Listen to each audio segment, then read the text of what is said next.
not presentable according to your standards, and we'll circle back around to how those became your standards, right? We're not talking about cleanliness and sanitation. We're talking about, once again, perfectionism, trying to present from a place of perfection. And say you have a family gathering. Those people that you overexerted yourself to seek validation from, um,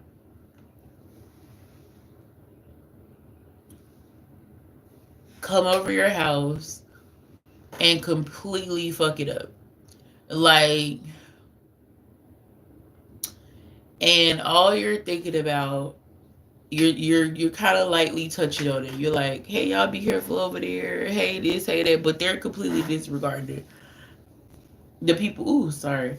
The people who came are not making sure that their children are respectful of your home and its neatness and cleanliness and how it looked when you came. Grown people are putting their glass containers on your with the coffee table, all of that, right? At some point, you get extremely overwhelmed.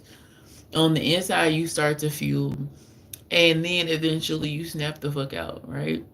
Okay, so now these people that have no idea that you have chosen to overexert yourself and make yourself um available for this family get together. Let's just add in that you were voluntold that your home was going to be the place that it was hosted. Let's just say you were told that, and you just accepted it without putting up a fight, knowing that you were really in the place to host. Let's add that in because that's real. You blow up.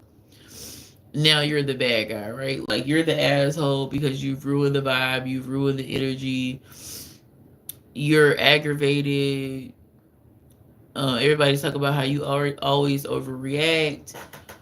Um, and now the mood is ruined for you. In the same breath, nobody leaves. They still there eating snacks and shit, fucking up your house. In your house, talk about your bad attitude. You go in your room, you disconnect. In my case, now, um, a possible fibro crisis is triggered. I feel my body start to lock up and shut down. Mentally, I'm shut down. I'm disconnected. My energy is ruined. From the outside, when you look at that situation, it looks like the poison came from the lack of consideration for your company, right? Like, these motherfuckers came over here, was all kind of out of pocket, and was disrespectful, and then had the nerve to tell me I was overreacting in my own home. Rude. I'm so tired of my family. I'm so sick of them. They so disrespectful. They never take into consideration all that I do. And all those things can be true as well, right? Not saying they're not. But let me tell you where the real poison came in. The real poison came in, little black girl. And I say that intentionally. When you implemented those same patterns that you were taught as a little black girl, that you didn't have a voice to let a person know, persons, people, situation, that you don't have it to give because you were all, or you're choosing not to give it. That's a whole nother subject. When you were voluntold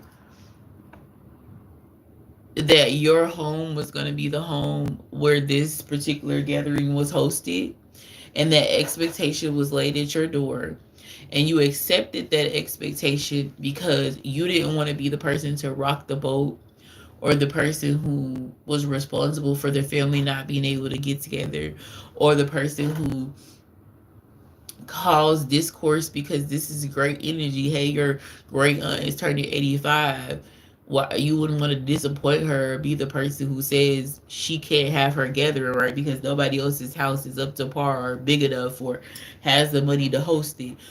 The poison came in where you decided that everyone else's approval of your performance was more important than you not performing at all, because it's not a requirement in order for you to be valued.